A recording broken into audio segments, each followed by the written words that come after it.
Assalamualaikum warahmatullahi wabarakatuh. Rahayu, Sagung Dumadi. Masih bersama kami di channel Babat Nusantara.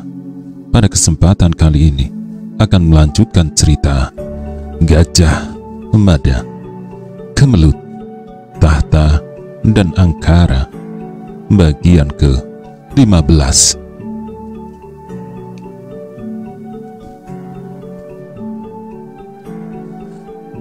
Banjar yang telah mengenakan pakaian ringkas yang menjadi ciri penampilan khasnya ketika berburu di hutan sejenak tersita perhatiannya oleh 5 ekor kuda yang ditinggalkan pemiliknya. Di benak Banjar muncul pertanyaan, gagasan apa yang bisa dilakukan terhadap kuda-kuda itu? Apabila binatang-binatang itu diusir pergi, tentu akan membuat pemiliknya kebingungan. Namun Banjar memilih menunda gagasan itu. Karpa yang berada dalam bahaya membutuhkan pertolongannya. Banjar berlari kencang. Ia lakukan itu sambil menunduk. Gesit sebagaimana umumnya pemburu binatang buas di hutan, Banjar melompati pematang dan galengan tanpa beban. Setelah beberapa saat telinganya menangkap jejak 5 orang bersenjata itu dari umpatan-umpatannya yang terdengar di udara. Juga jerit kesakitan saat Karpa harus menghadapi ayunan tangan orang-orang berwajah kejam dan beraut buka gelap itu. "Mereka ke arah sana," ucap Banjar untuk diri sendiri setelah menemukan jejak kaki. Adalah Karpa yang tidak ingat bermimpi apa semalam hingga harus menemukan keadaan macam itu. Wajah lelaki itu berantakan, berdarah-darah, karena yang dihadapi adalah orang-orang yang tak menyimpan rasa kasihan. Meski mukanya merah penuh darah, "Kalau sampai perempuan itu hilang, aku jamin kamu akan kehilangan nyawa dengan kepala terpenggal terpisah dari tubuhmu." Karpa merasa dirinya telah habis. "Aku sudah menjaganya, pintu belakang rumahku telah kukunci rapat. Aku sama sekali tidak mengira perempuan itu bisa lolos. Padahal tubuhnya telah aku ikat erat," ucap Karpa dengan amat terbata. Namun 5 orang berwajah galak itu tak peduli terhadap kilah apapun yang diucapkan Karpa. Di mata mereka yang ada hanya perempuan itu telah hilang. Karpa yang menerima upah cukup banyak tidak bekerja dengan baik. Kalau perempuan itu tidak tertangkap, mereka berencana benar-benar akan menghabisi Karpa. Namun, salah seorang dari 5 orang itu memiliki kemampuan membaca sisa jejak dengan baik. Ia mampu melihat apa yang orang lain tidak melihat. Ia membawahi jejak seolah bau udara yang mengalir bisa ditandainya. Hanya dengan membawahi udara bisa mengetahui seseorang berada di mana. "Mereka belum jauh, perempuan dan seorang laki-laki," kata orang itu. "Bagaimana ada laki-laki menolong perempuan itu?" tanya pimpinan ke-5 orang itu.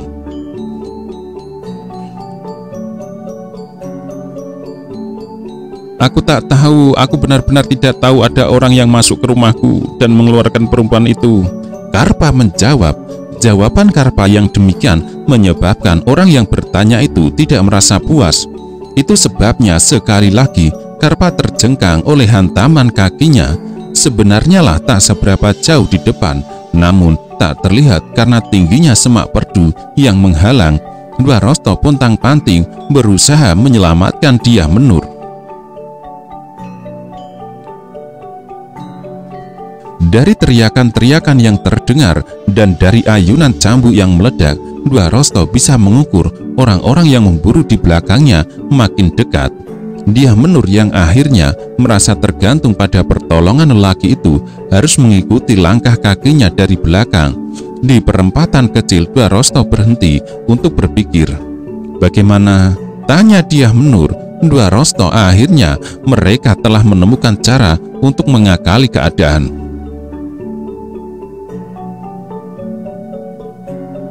"Kamu jalan terus, aku akan menyesatkan orang-orang itu.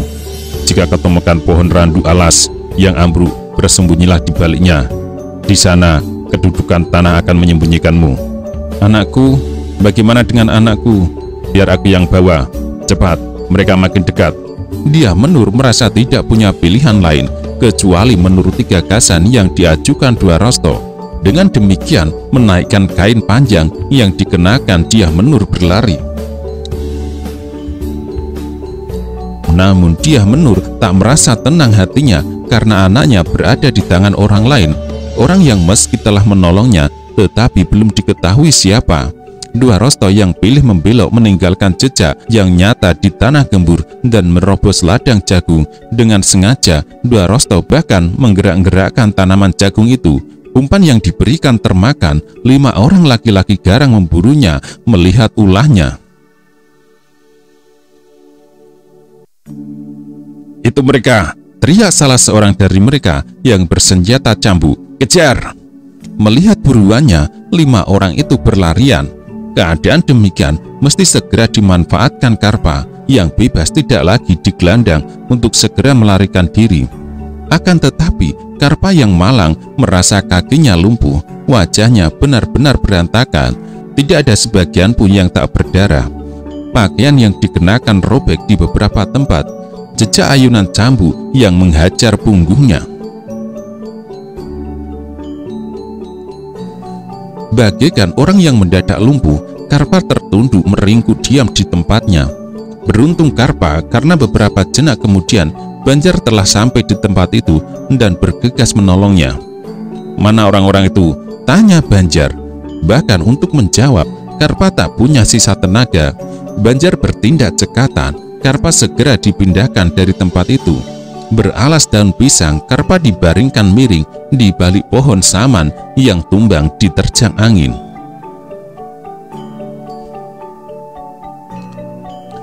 Karpa menatap wajah Banjar dengan tatapan mata amat aneh. Maafkan aku, ucapnya lirih. Aku masih boleh minta rebung jagung di kebunmu bukan? Tanya Banjar dengan niat jauh dari bersungguh-sungguh. Boleh ambil semuanya. Banjar mencermati keadaan. Tetaplah berada di sini. Bilang sedang minta bantuan. Aku akan mengikuti mereka. Tetapi sebenarnya siapa perempuan yang kau sembunyikan itu? Karpa meringis kesakitan. Kau mendengar pertanyaanku? Untuk pertanyaan itu Karpa mengangguk. Ya, jawabnya. Semalam aku kedatangan tamu dengan upah besar. Tamu itu menitipkan seorang perempuan dengan anaknya yang aku ketahui namanya Dyah Menur, istri seorang bangsawan istana. Aku tak tahu apa persoalannya. Hanya itu. Wajah Banjar berubah tegang. Istri seorang bangsawan? Ulangnya. Ya, jawab Karpa. Baiklah, bertahanlah. Aku akan mengajar orang-orang itu. Salah besar bila mereka merasa bisa berbuat seenaknya di tempat ini. Dengan gesit sebagaimana layaknya seorang pemburu, Banjar mengejar orang-orang yang telah berbuat kejam kepada tetangganya itu. Hanya saja kali ini Banjar tidak menempatkan harimau atau babi hutan sebagai buruannya, tetapi orang-orang bersikap kasar berwajah garang itu amat mungkin salah berurusan dengannya. Adalah dalam pada itu, dengan jantung berlarian kencang, Dyah Menur telah menemukan tempat yang disepakati. Di depannya melintang pohon randu alas yang ambruk, yang ternyata memang benar menyembunyikan sebuah lekukan tanah yang bisa digunakan untuk bersembunyi. Dengan segala gelisah dan cemasnya, apalagi bila teringat anaknya, Dyah Menur menunggu waktu yang terus bergerak berlalu. Waktu ia rasakan merayap amat lambat. Anakku, bagaimana dengan anakku? Letupnya. Kemalangan Dyah Menur rupanya masih harus berlanjut. Seekor ular sekap sekepalan tangan meringkuk tak jauh darinya. Ular itu dari jenis mematikan. Bila ular itu menggigit sebesar apapun sapi itu, dijamin sapi itu pasti mati. Apalagi yang hanya perempuan ringkih seperti dirinya. Namun ketakutan menumbuhkan keberanian. Ketika ular itu merayap mendekat, ular itu tidak menduga sasaran yang akan dipatu melakukan sesuatu yang tak pernah dibayangkan. Dyah Menur masih memiliki kesadaran dan kekuatan meraih bongkahan batu sebesar kepalanya. Dengan sekuat tenaga, perempuan malang itu mengayunkannya. Ular itu mungkin meremehkan orang di depannya dan terlambat untuk menghindar. Batu besar itu jatuh tepat menimpa kepalanya. Berkelenjotan ular itu menjelang kematian yang akan menjemputnya. "Kakang, kenapa kau harus mengalami nasib seperti ini? Kenapa aku harus mengalami nasib seperti ini? Kenapa kau biarkan Menur mengalami keadaan seperti ini, Kakang?" Keluh perempuan itu tanpa menyebut nama. Dia Menur masih mengarahkan pandangan matanya pada ular itu sambil matanya jelalatan mencari-cari barangkali masih ada ular lainnya di tempat itu. Napas perempuan itu tersengal, berlarian susul menyusul. Satu tarikan nafas dilepasnya disusul oleh tarikan nafas berikutnya. Waktu yang dirasakan sangat lambat dalam bergerak. Dia Menur memusatkan perhatiannya melalui telinga. Akhirnya dia Menur benar-benar meyakini telinganya menangkap suara orang berlari. Dia Menur yang bangkit dan mengintip dari pohon randu alas yang tumbang berhasil menangkap gerak belukar yang bergoyang. Dia Menur berharap-harap cemas. Orang yang menolongku itu, harapnya. Sejenak kemudian lelaki itu memang muncul. Dia Menur merasa amat lega, apalagi ketika berhasil mendekap anaknya. Dilumurinya bocah itu dengan air mata yang tak habis-habisnya. Diciuminya bocah itu hingga tandas. Melihat bayinya akan menangis, dia Menur berusaha menenangkannya. "Kuasai dirimu, jangan menangis. Nanti anakmu malah menangis. Kita akan ketahuan bersembunyi di sini," ucap Dwarosto. Dia Menur memenuhi permintaan Dwarosto.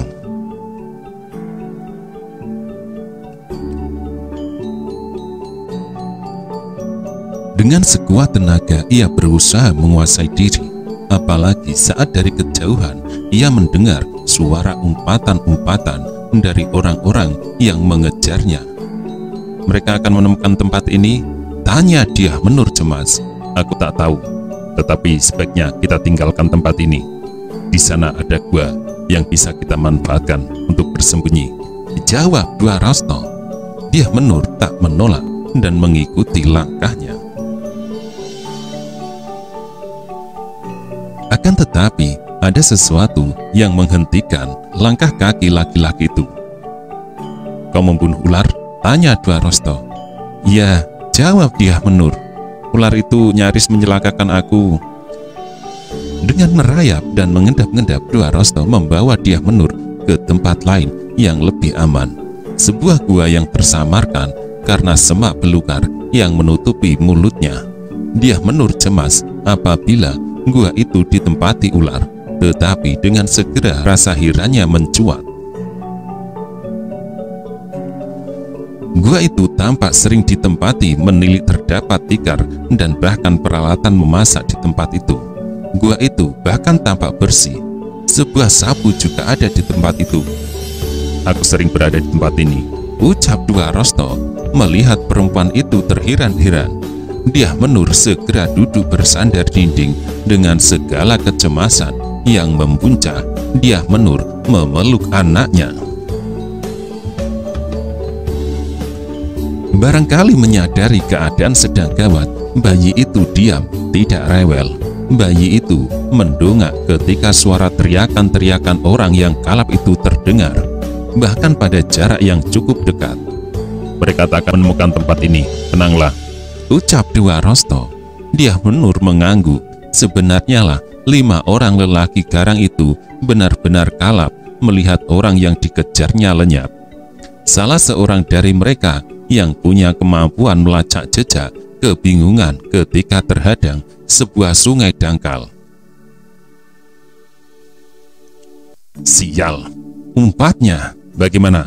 tanya pimpinannya. "Aku kehilangan jejak. Orang itu menyeberang sungai, tetapi entah di bagian mana ia menyeberang." Suara 2 ekor burung gagak yang melengking keras seperti meledek.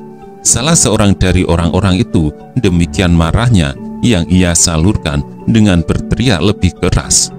Upayanya berhasil. Pasangan burung gagak itu kaget dan seketika terbang menjauh. Burung gagak itu merasa suaranya memang buruk. Namun burung gagak itu lebih terkejut melihat kenyataan ternyata ada suara yang lebih buruk dari suara mereka. Akan tetapi orang yang berteriak keras itu seketika terbungkam ketika sesuatu menyengat pundaknya, menyebabkan ia terhenyak dan tersungkur. Apa yang terjadi pada orang itu mengagetkan teman-temannya. Mereka segera berloncatan dan mencoba memahami apa yang terjadi. "Kenapa denganmu?" tanya temannya. Sakit yang luar biasa dirasakan orang itu yang dengan segera jatuh tertunduk. 4 orang yang lain terkejut melihat sebuah anak panah telah menancap di pundak orang itu. Mereka amat terkejut melihat panah itu tiba-tiba telah berada di pundak temannya. Sama sekali tidak diketahui kapan anak panah itu melesat datang. Tiba-tiba terdengar suara gandewa ditarik tertekuk. "Ada orang melepas anak panah, awas!" salah seorang dari mereka berteriak. Dengan segera 4 orang tersisa mencabut senjata masing-masing. Di tengah ladang dengan beraneka tumbuhan yang rimbun, amat sulit bagi mereka untuk menerka dari mana datangnya anak panah. Namun hanya sejenak kemudian terdengar suara berdesing lagi dan getar gandewa menjadi pertanda sebuah anak panah telah dilepas dan membelah udara. Seorang lagi dari 5 orang itu terhenyak. Orang yang melepas anak panah itu tentu memiliki kemampuan bidik yang tinggi. Menilik korban kedua terluka pada bagian yang sama dengan korban pertama. Luka itu tidak mematikan, tetapi sangat melumpuhkan. "Gila!" umpat pimpinan rombongan itu sambil merunduk. 2 orang lain segera bersembunyi di balik pohon. "Dari arah mana?" tanya salah seorang dari mereka. "Dari arah belakangmu," jawab seorang yang lain. "Kau melihatnya?" tanya seorang lagi. "Tidak, tetapi anak panah berasal dari arah sana." Lalu hening.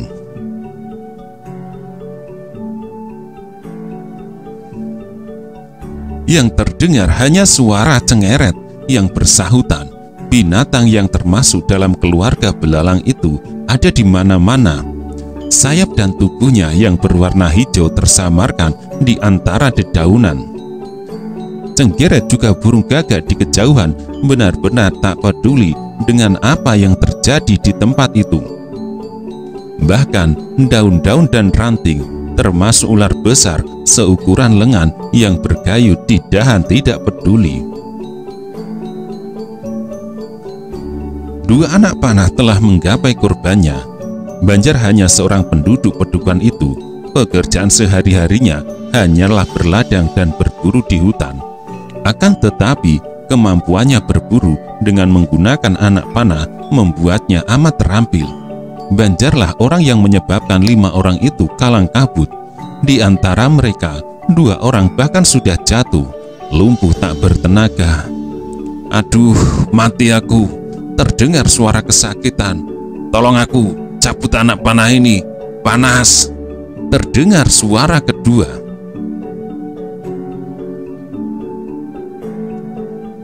Namun 3 yang lain merasa berada dalam bahaya. Tak mungkin bagi mereka untuk keluar dari bayangan pohon, karena bila itu mereka lakukan, anak panah akan menyambar. Meski Banjar memang tidak bisa melihat orang-orang itu karena terhalang pohon, ia bisa menandai di arah mana sasarannya. Banjar yang mendekat bahkan mampu menangkap percakapan yang terjadi. "Kenapa Bayangkara berada di sini?" terdengar ucapan dari balik pohon. Banjar termangu berpikir. Banjar merasa ada yang aneh. Bayangkara, balas yang lain. "Yang punya kemampuan macam ini hanya pasukan Bayangkara," tambah orang di balik pohon itu.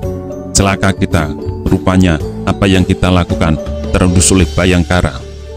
Banjar segera sampai pada sebuah simpulan. "Orang-orang itu mengira aku Bayangkara. Orang-orang itu pasti melakukan kejahatan karena cemas perbuatannya sampai diketahui oleh pasukan Bhayangkara. Aku harus merobohkan mereka semua, satu demi satu. Orang-orang itu jelas melakukan tindakan kejahatan. Banjar mempersiapkan diri. Dari balik bayangan pohon yang melindungi dirinya, tali lengkap dengan anak panah terpasang siap dilepas. Banjar mengarahkan anak panahnya ke sebuah kaki yang terlihat jelas. Ketika anak panah itu dilepas, maka terjengkang pemilik kaki itu. Jeritanya amat mengadu-ngadu. Pemilik betis itu tentu merasa sakitnya tak alang kepalang. Jauh lebih sakit dari apabila panah itu membelah otak. Karena andai kata membelah otak, pasti langsung mati, tidak harus melalui sakit yang luar biasa. Aduh, kakiku kena keparat bangsat yang laknat. Siapa pengecut yang melakukan perbuatan ini? 3 orang korban telah jatuh, menyebabkan 2 sisanya menjadi panik.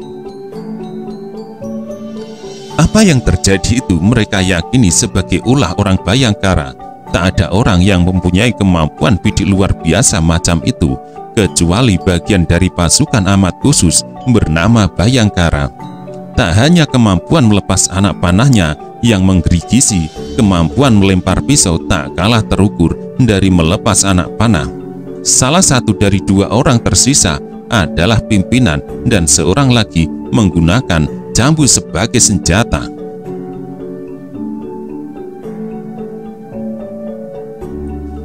Mereka merasa tak ada gunanya menghadapi lawan berjenis pengecut yang beraninya hanya bersembunyi.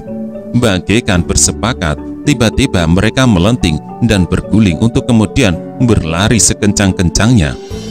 Akan tetapi, Banjar benar-benar pemburu yang sangat terlatih dan terengginas terampil. Waktu yang ia butuhkan untuk memasang anak panah, lalu menari dan melepasnya amat cepat. Salah satu dari 2 orang yang berusaha melarikan diri itu ambruk. Dengan amat telak, Banjar mampu melukai betisnya. Lumpuh pula orang itu, orang yang bersenjata jambu. Banjar berlari kencang, mengejar sambil kembali memasang anak panahnya. Tetapi calon korban terakhirnya telah lenyap terlindung oleh semak dan perdu. Tidak ada gunanya melepas anak panah dalam keadaan macam itu. 4 orang lelaki berwajah garang itu terperanjat ketika melihat orang yang telah dilumpuhkan mereka adalah lelaki yang semula mereka temui di rumah Karpa. Lelaki itu ternyata bukan bagian dari pasukan Bhayangkara. Menilik pakaian yang dikenakan, lelaki pemegang anak panah itu jelas hanya seorang pemburu. Celakanya, mereka yang dijadikan sasaran dan meskipun yang dihadapi hanya seorang pemburu, terbukti mereka bisa dilumpuhkan. Banjar memperhatikan orang-orang itu. "Siapa sebenarnya kalian?" bertanya Banjar. 4 orang yang lumpuh tak berdaya itu, 2 orang yang terluka dengan warostro menancap di pundaknya, dan 2 orang lagi terluka di betisnya tak mampu menjawab pertanyaan itu. Mereka saling pandang dengan segala kebingungan di hati. Sama sekali tidak mereka duga yang melumpuhkan mereka ternyata hanya seorang pemburu. "Apa yang kalian lakukan di pedukuhan kami?" Banjar kembali bertanya. 4 orang yang ambruk itu tak ada yang menjawab. Namun derajat cemas mereka makin meningkat ketika dari kejauhan terdengar suara riuh. Sebenarnya lah orang-orang sepedukuhan daleman telah mendengar apa yang terjadi. Semua lelaki keluar dari rumah masing-masing dengan senjata apa saja. Para pemuda yang gemar berburu di hutan membawa langkap lengkap dengan anak panahnya, sementara bagian yang lain membawa pedang.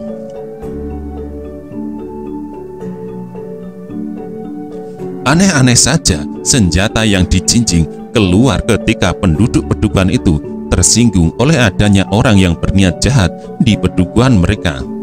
Ada yang membawa pedang panjang, ada yang membawa pisau. Biar pendek, pisau itu merupakan senjata. Lalu ada pula yang membawa tali.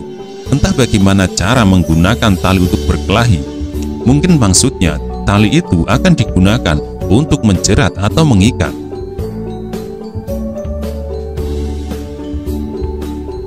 4 orang lelaki garang yang tertinggal itu mendadak sadar betapa mereka telah melakukan kesalahan meremehkan penduduk pedukuhan itu. Apalagi ketika satu demi satu pemilik suara berlarian itu muncul dan menjadikan mereka sebagai tontonan. Apa yang terjadi? Bertanya seorang laki-laki bernama Sambi yang menjadi tokoh paling disegani di pedukuhan itu. Orang-orang yang lain hanya memperhatikan apa yang terjadi. Pertanyaan itu baru kuajukan Paman Sambi, jawab Banjar.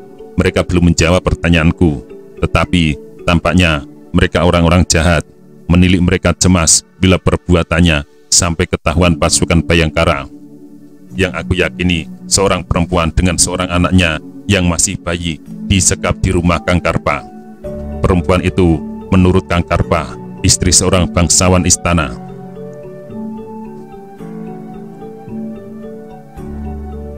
Tidak jelas oleh alasan apa mereka menyekapnya.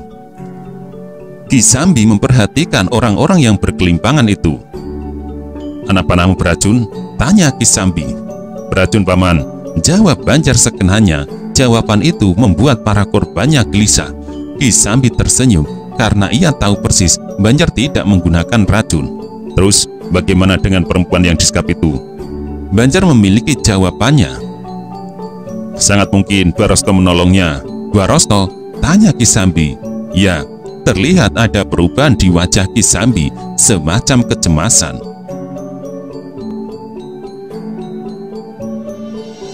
Namun Ki Sambi tidak berniat berboros-boros dengan waktu yang ada. Semua menyebar, cari Dwarosto dan perempuan itu. Adalah sungguh sangat beralasan bila Ki Sambi merasa cemas. Itu karena Ki Sambi mempunyai catatan tersendiri atas Dwarosto. Di dalam gua yang terlindung di balik lebatnya semak dan perdu, Dwarosto memandang Dyah Menur dengan tatapan aneh. Lehernya naik turun sejauh umurnya yang mendekati 40 tahun. Laki-laki itu masih belum juga beristri.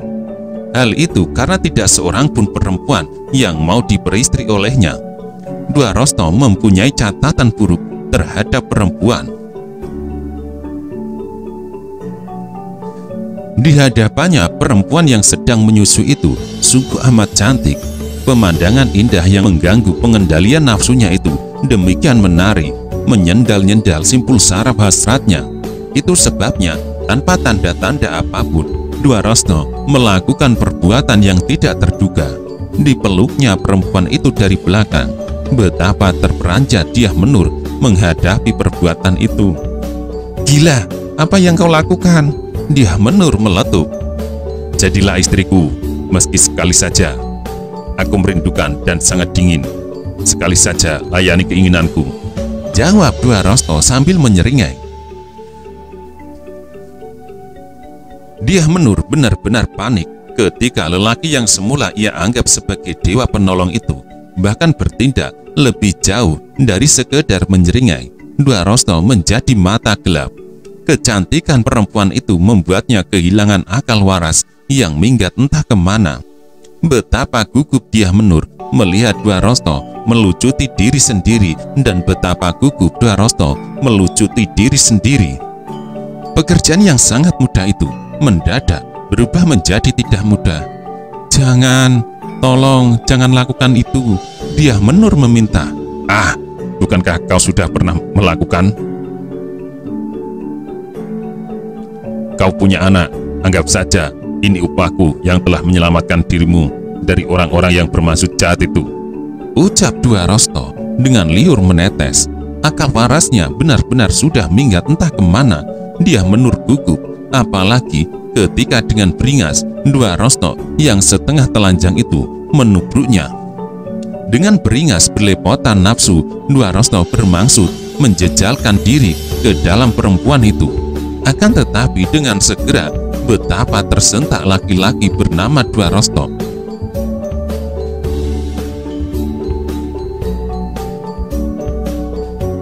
Mula-mula Dwarosto bingung. Apa yang kau lakukan kepadaku? Dyah Menur tidak menjawab. Dyah Menur menjauhkan diri dengan beringsut sambil mendekap erat anaknya yang menangis. Dwarosto memperhatikan diri sendiri dengan mencoba meneliti dari arah mana darah yang mengucur amat deras. "Kau menggunakan apa?" tanya Dwiarosto.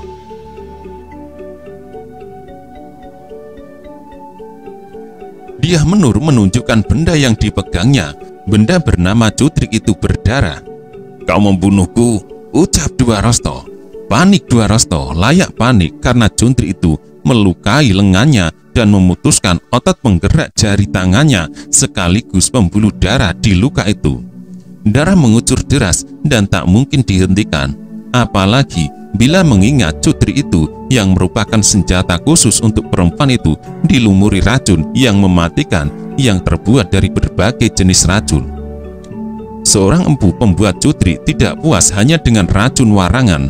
Racun itu masih dicampur dengan bisa ular bandotan, bisa ular weling, dan bisa ular sendok.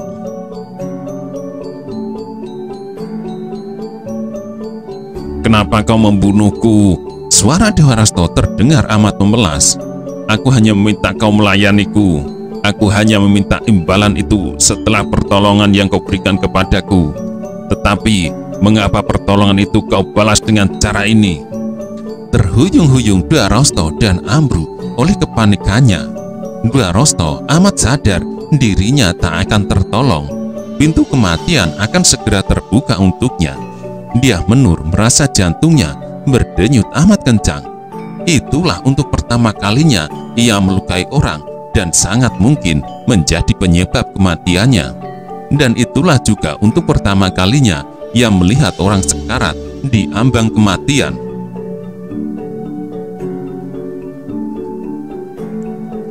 Di hadapannya kini seorang lelaki tengah bersiap diri menghembuskan tarikan nafas terakhir.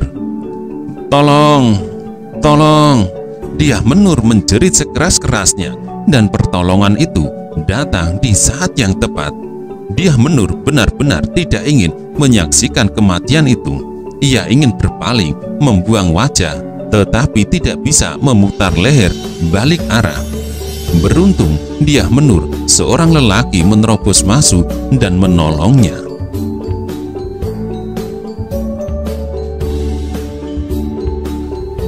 Kuda hasil curian itu dipaksa membalap kencang. Bagaikan kekurangan waktu, penunggangnya terus mengayunkan cambuknya. Meski kuda itu telah memperlebar ayunan kakinya, di langit-langit bintang-bintang gemerlapan, sebagaimana kunang-kunang tidak ubahnya bintang-bintang itu. Ribuan jumlahnya mengombak di hamparan padi, melewati jalan memanjang yang membelah bulak sawah itu. Kuda hitam itu membalap kencang. Namun burung bence yang melayang di langit tak merasa harus kaget melihat kuda yang berderap kencang itu. Pun 2 ekor burung Raja Wali yang terbang membumbung sangat tinggi di langit hanya memperhatikan sekilas. 2 burung dengan sayap lebar itu lebih memusatkan perhatiannya pada keheningan malam. Burung itu juga tak segedang bekerja mencari mangsa. Terbang yang dilakukannya tidaklah menyita tenaga karena hanya sekedar membentangkan sayap. Angin deras dari depanlah yang menyebabkan 2 burung berukuran besar itu melayang. Oleh keadaan itu, burung Raja Wali bahkan bisa tidur sambil melayang. Pun riuhnya kata yang bersahutan di genangan air tidak perlu terlalu lama membungkam mulut. Demikian kuda yang dipacu seperti dikejar setan itu lewat, maka suaranya yang riuh terdengar kembali. Riuh kata bersahutan itu tetap terjadi meski sebenarnya justru menjadi petunjuk arah bagi ular yang memburunya. Ular sanca tak cukup memangsa 1 atau 2, bahkan sampai 10 ekor. 100 ekor katak pun belum mencukupi rasa laparnya. Ular sanca bahkan hanya memangsa katak, tikus, dan ular lain pun ditelannya. Ular sanca yang berukuran lebih besar bahkan sanggup menelan seekor kambing. Setelah melewati bulak panjang dan jalanan berliku, penunggang kuda yang merasa kekurangan waktu itu memasuki pedukuhan yang bisa dibilang terpencil.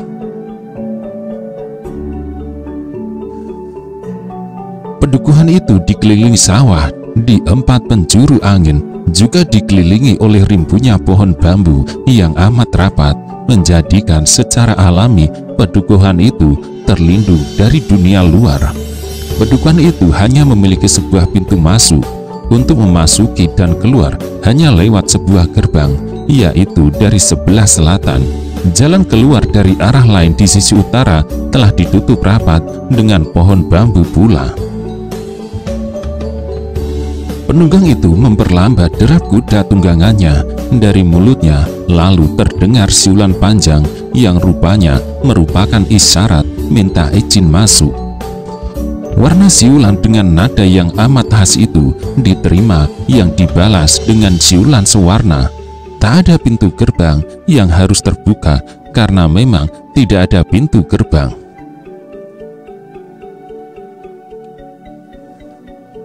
Akan tetapi jangan harap bisa memasuki pedukuhan itu tanpa izin, karena anak panah pasti akan menyambar orang yang memaksa masuk tanpa izin. Siapa? Terdengar suara teriakan ketika penunggang kuda itu melintas. "Bramantya," jawab penunggang kuda itu sambil mempercepat kembali laju kudanya membelah jalanan yang membelah pedukuhan itu. Hanya terdapat 4 buah rumah di pedukuhan itu, dan semua bukan rumah yang bagus.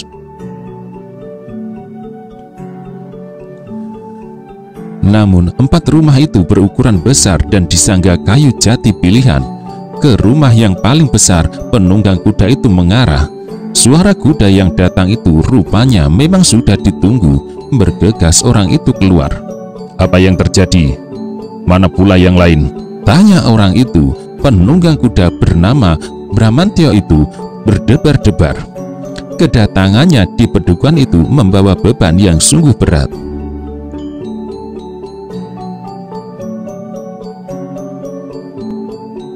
Ia sangat mengenali orang yang akan ditemuinya, yang tidak segan-segan menghadiahinya gambaran sebagai upahnya gagal melaksanakan tugas. Padahal tugas itu hanya jenis tugas yang ringan saja. Tak pernah disangkanya tugas yang hanya ringan saja itu kandas di tangan pemburu. Di pedukuhan daleman, ia terantuk batu padas keras, sambaran-sambaran anak panah yang ia kira dilepas oleh pasukan Bayangkara, menyebabkan upaya menjemput perempuan bernama Diah Menur gagal.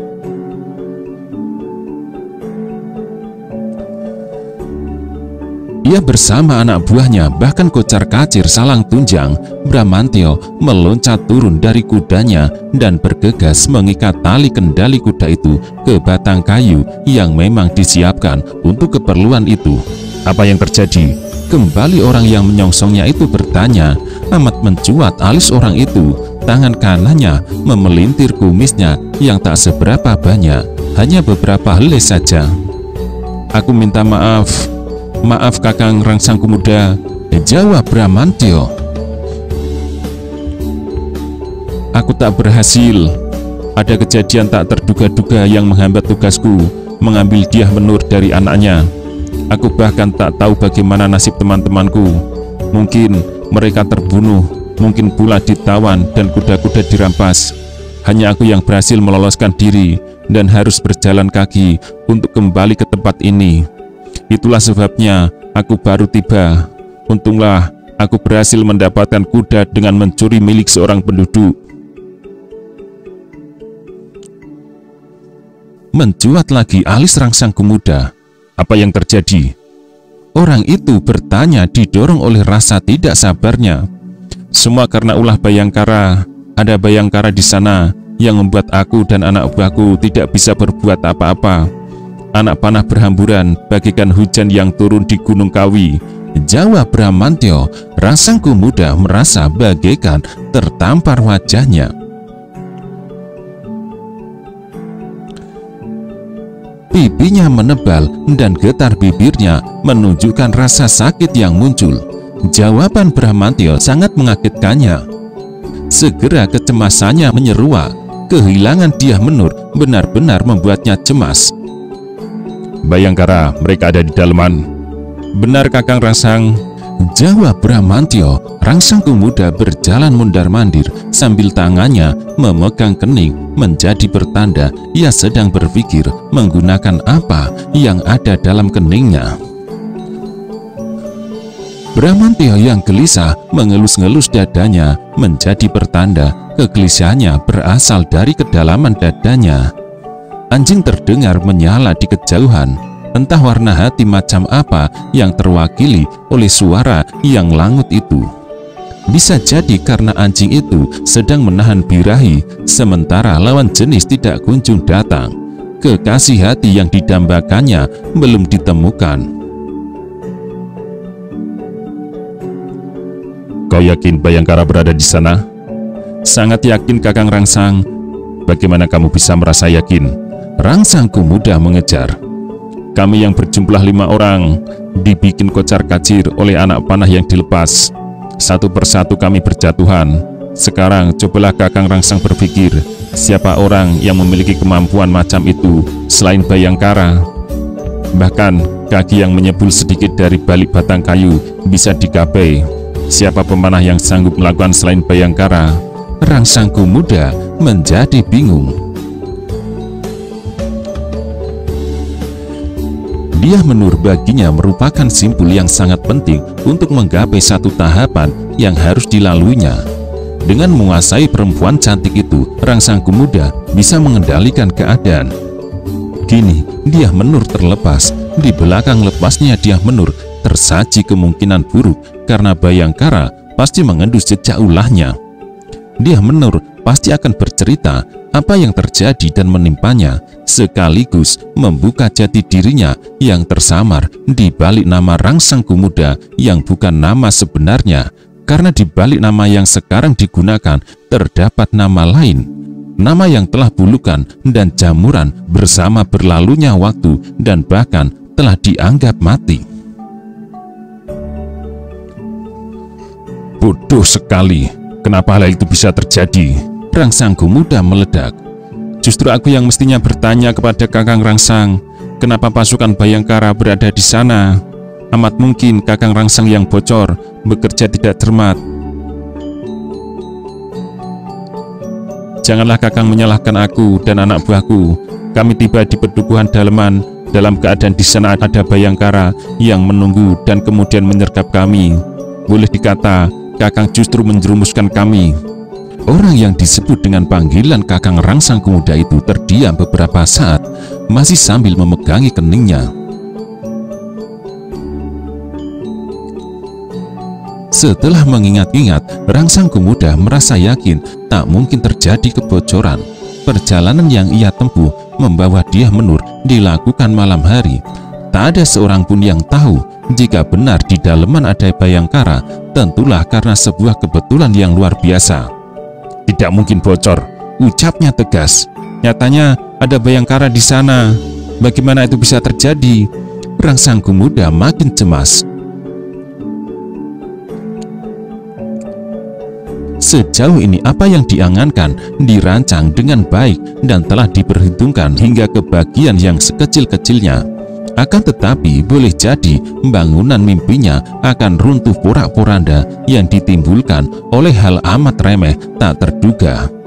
Dia Menur tak lagi berada dalam genggaman tangannya yang akan menyebabkan hancurnya mimpi yang dibangun secara keseluruhan.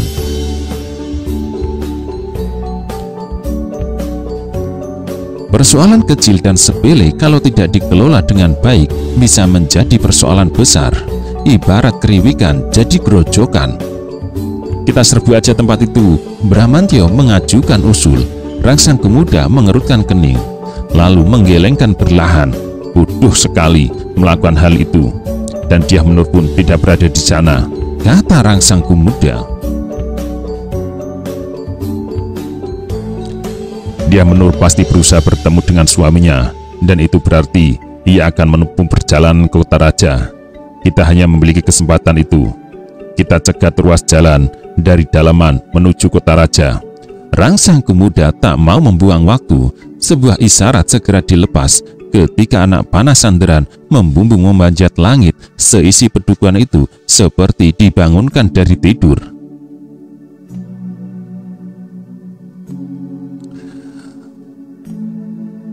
Berapa penghuninya yang sedang lelap dan beberapa orang di antaranya sedang bermain dakon bergegas bangkit. Beberapa jenak kemudian belasan orang berkumpul di halaman bangunan yang ditempati Rangsang Pemuda. Sebelum menyampaikan apa keperluannya, Rangsang Pemuda menyandarkan pandangan matanya memperhatikan satu persatu.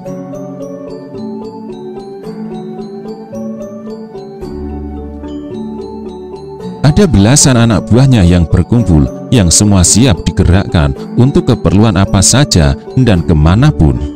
Malam ini ada pekerjaan yang harus kalian kerjakan.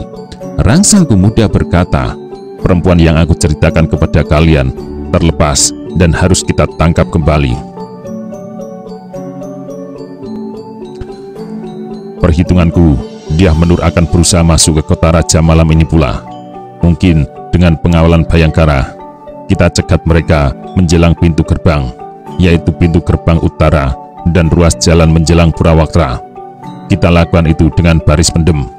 Karena pasukan Bhayangkara yang kita hadapi, kita hanya bisa mengandalkan serangan dadakan menggunakan anak panah.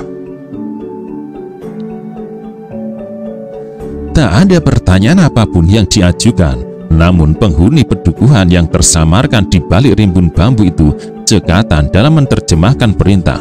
Tak beberapa lama kemudian, belasan ekor kuda berderap membelah malam. Penduduk pedukuhan yang terletak di seberang bulak hanya bisa menebak rombongan siapakah yang melintasi wilayah mereka.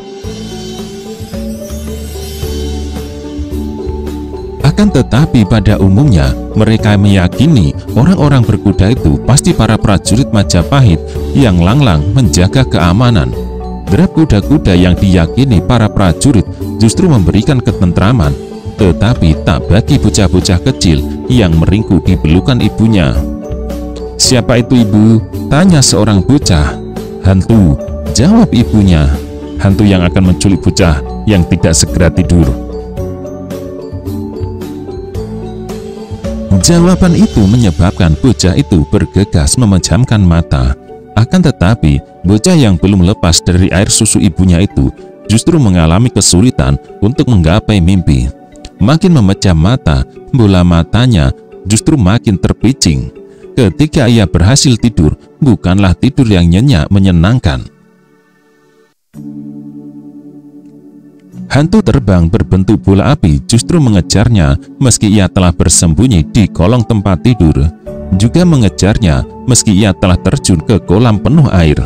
Untung seekor ikan menolong dengan menerkam bola api itu, tetapi ikan itu yang kemudian beralih memburunya.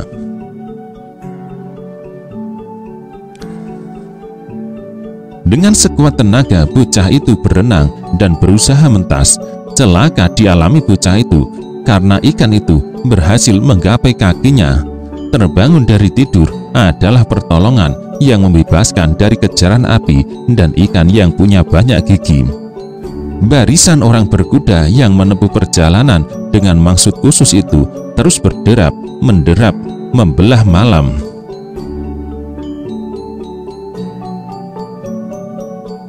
Menjelang kota raja, mereka memecah diri menjadi dua kelompok. Satu kelompok dipimpin Rangsang Pemuda mengarah langsung ke Purwakarta. Separuh yang lain membelok kiri melintas jalan menuju Candi Brahu. Untuk masuk ke kota raja tentu harus melewati dua ruas jalan utama. Dyah Menur yang dikawal oleh Bhayangkara atau siapapun tidak mungkin lolos dan bisa melintasi tempat itu. Kecuali apabila Dyah Menur atau orang yang membimbingnya memilih jalan yang lebih jauh dan melingkar dan memasuki gerbang kota raja melalui pintu sebelah timur. Menjelang masuk pedukuhan terakhir, Rangsang Pemuda memilih tempat itu untuk pencegatan dengan menenggelamkan diri di balik lebat ladang jagung. Maka bernasib sial pemilik ladang jagung itu nantinya, karena orang-orang yang punya niat tertentu itu tak segan-segan memangsa jagung muda tanpa harus dibakar semata-mata oleh alasan supaya perut mereka terganjal. Apalagi kuda-kuda mereka juga kelaparan. Kuda-kuda yang disembunyikan di ladang jagung itu memberi sumbangan kerusakan yang lebih parah pada tanaman jagung yang masih muda itu. Yang lain boleh tidur, 2 orang berjaga bergiliran. Perintah itu dilaksanakan dengan baik, dengan seksama dan penuh perhatian. 2 orang dari rombongan itu mengamati keadaan. Perhatian mereka tertuju ke arah ruas jalan yang memanjang dari barat ke timur. Andai kata di seberang pula ada kuda melintas, suaranya akan langsung bisa ditandai. Apabila siang hari, semua akan terlihat jelas. Orang yang akan datang dari kejauhan terlihat jelas. Sementara itu, pada waktu yang nyaris bersamaan, separuh anak buahnya yang tersisa melakukan hal serupa. Sebuah ruas jalan menuju pintu gerbang utara melalui Candi Bentar Waringin Lawang dijaga ketat. Dalam remang malam, bayangan pintu gerbang yang terbuat dari bata merah itu menjulang tinggi setinggi pohon kelapa. Pohon beringin yang tumbuh di sebelahnya juga menjulang tinggi menjadi sarang berbagai burung sekaligus menjadi sarang hantu. Ada sekitar 50 ekor monyet yang berkeliaran di tempat itu yang memakan apa saja, menyebabkan pemilik ladang paling dekat itu kebingungan. Tak mungkin mengusir monyet-monyet dari tempat itu karena mereka memiliki sebagian sifat manusia, mengeroyok. Agar jangan lolos, jangan semua tidur. Lakukan penjagaan 2 orang secara bergantian. Aku pilih tidur dulu, aku menjelang pagi saja. Aku juga. Tambah yang lain. Jangan tidur semua, bentak orang yang pertama. Sang waktu terus bergerak membelah malam. Adalah pada saat itu pula Patidaha Gajah Mada yang ditemani Gajah Enggon menatap wajah Raden Kudamerta yang menampakkan raut wajah kebingungan. Wajah seperti maling yang kepergok.